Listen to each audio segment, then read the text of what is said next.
Hello' বন্ধুসকল, আশা কৰোঁ আপোনালোকৰ সকলোৱে ভাল। মোৰ বৰ্তমান ভালেই। এয়া আমাৰ চাহ বাগানৰ কাৰণে প্ৰিপেয়াৰিং চলি আছে। সকলো গছ কাটি কুটি এফালৰ পৰা খাস্তাং কৰি দি গৈ আছোঁ। এইবোৰ দেখিছে নাই কিমান গছ? এইবিলাক লাইনত আপোনাৰ সিফালে গোটেই চাচি গছ আছে। চাচি গছ অলপ বিকিলোঁ পিছে, এতিয়া এইখিনি অলপ সৰু সৰু হৈ আছে আৰু পোকে যিহেতু ধৰা নাই, সেইটো কাৰণে সেইখিনি অলপ পাছত বিকিম। এতিয়া বাকী ডাঙৰ গছ আম কঁঠাল তেনেকৈ কৰি আছিলে, শিলিখা চিলিখা সেইবিলাক কাটি কুটি এতিয়া চব বিক্ৰী কৰি দিছোঁ, অলপ ঘৰৰ কাৰণেও ৰাখি দিছোঁ। ইয়াত ভাবিছোঁ চাহ বাগান খুলিম।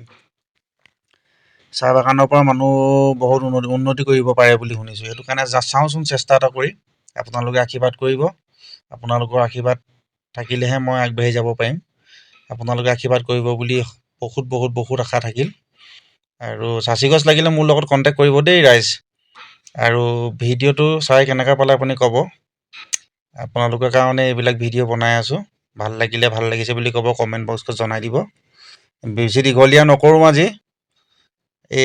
ভিডিঅ'টো সামৰণি মাৰিছোঁ। Bye bye.